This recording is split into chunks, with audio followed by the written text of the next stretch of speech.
Hello সবাইকে, আশা করছি সবাই অনেক ভালো আছেন। আজকে আমি ছোট ছোট দুইটা পেন্টিং করছি, মিনি পেন্টিং। তো মিনি পেন্টিং করার সুবিধা হলো সময়টা কম লাগে এবং ছোট জায়গা আমার ডিটেইল করতে ভালোই লাগে। তো এই জন্য মাঝে মাঝে মিনি পেন্টিংটা করি।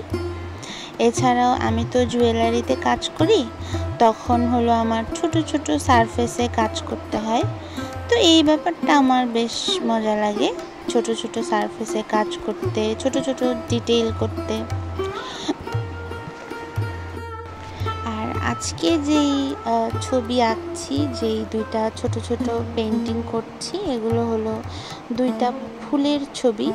একই ফুল, তবে ভিন্ন প্রজাতি, মানে ভৃঙ্গরাজ এই ফুলটার নাম। এবং এটারই দুইটা যেই প্রজাতি, একটা হলো সাদা আর একটা হলুদ, এই দুইটার আমি পেন্টিং করছি। দুইটা ফুলেরই রং ভিন্ন, পাতার আকৃতি ভিন্ন, তবে দুটোকেই ভৃঙ্গরাজ বলা হয়। তো এই ফুলটার সাথে আমার কয়েকটা স্মৃতি জড়িত। আমি যখন এই ফুলটা দেখি আমার মনে পড়ে যায় যখন আমি ইউনিভার্সিটিতে হলে থাকতাম। তো আমাদের হলের সামনের যেই রাস্তার, মানে মেইন রাস্তার যেই মাঝখানের অংশটা, সেইখানে এই ফুলটার অনেক গাছ ছিল। এবং যখন বর্ষাকালে বৃষ্টি হতো, বৃষ্টির পরে এই ফুলটা অনেক ফুটে থাকতো। আমি যখন ক্লাস থেকে আসতাম, তখন যখন রাস্তাটা ক্রস করতাম, ওই মাঝের জায়গাটাতে অনেকক্ষণ দাঁড়িয়ে দাঁড়িয়ে এই ফুলের আমি অসংখ্য ছবি তুলতাম। এই ফুলটা খুব, এই যে হলুদ রঙের যেই প্রজাতিটা, এইটা ছিল আমাদের হলের সামনে এবং এটা অসংখ্য ফুটে থাকতো। দেখতে অসম্ভব সুন্দর লাগতো। এখনও আমি মাঝে মাঝে যখন এই ফুলটাকে দেখি, তখন এটার বিভিন্নভাবে ছবি তুলি। আমার খুব ভালো লাগে, এটা ছবিতেও অনেক সুন্দর আসে। তো আজকে ভাবলাম এই ফুলটাই আঁকি। তো এখানে আমার যেই পেপারটা আমি ইউজ করেছি, এটা ওয়াটার কালার পেপার, এবং আজকে আমি গোয়াশ কালার দিয়ে রং করছি।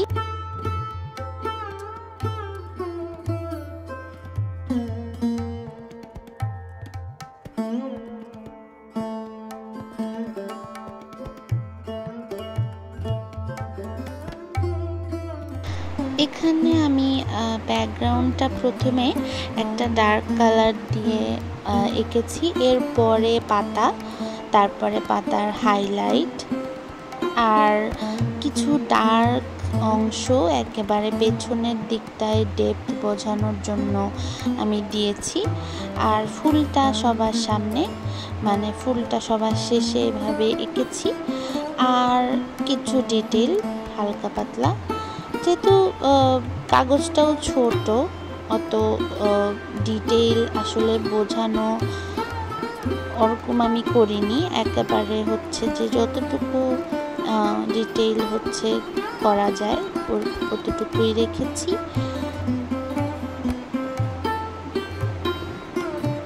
এখানে আমি কোনো মাস্কিং ব্যবহার করিনি চারিদিকে। আমি জাস্ট একটা বর্ডার এঁকে, মানে একটু বর্ডার ছেড়ে তারপরে আমি পেন্টিংটা করেছি। এরপর আমি আরেকটা যেই কালার, সাদা রঙের ফুল, সেটা আঁকছি এখন। এখানেও আমি সেম আগে একটা ডার্ক ব্যাকগ্রাউন্ডটা এঁকে নিয়েছি, এর উপরে আমি পেন্ট করব। তবে এখানে যখন আমি পাতাগুলো আঁকবো, তখন আমি অত যে একেবারে আমার বর্ডার, মানে লাইন মেনটেন করতে হবে বা অতটুকু জায়গার মধ্যেই থাকতে হবে, ওইটা আমি এত ফলো করিনি।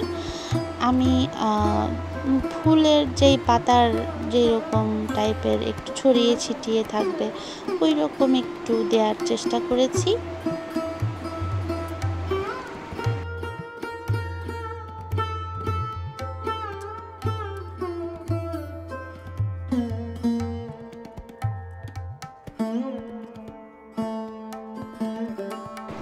এই ফুলটার পাতাগুলো একটু লম্বা লম্বা এইরকম হয়, আর এর আগের যে হলুদটা ওইটার পাতার ক্যারেক্টারটা একটু অন্যরকম, একটু তিন কোনা মতো শেপ থাকে।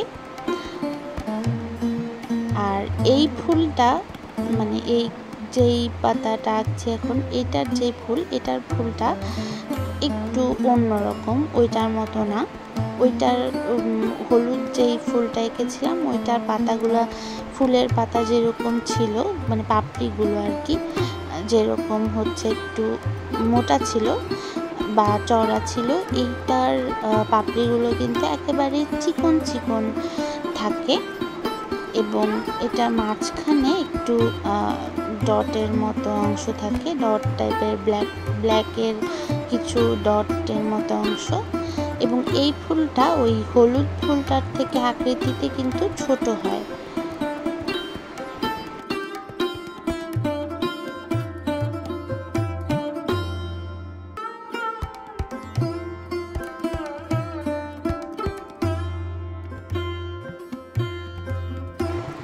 আমি যতটা সম্ভব পাপড়ির অংশগুলো বোঝানোর চেষ্টা করেছি ডিটেল করে, আর এখানে হালকা পাতলা কিছু ডিটেল মাঝের অংশটায়। এই তো আমার ড্রয়িং দুটোই শেষ। এবং গোয়াশ কালারের ক্ষেত্রে যখন কালারটা একেবারে শুকিয়ে যায় তখন কিন্তু কালারটা অনেক ব্রাইট হয়ে যায় এবং দেখতে অনেক বেশি সুন্দর লাগে। এই যে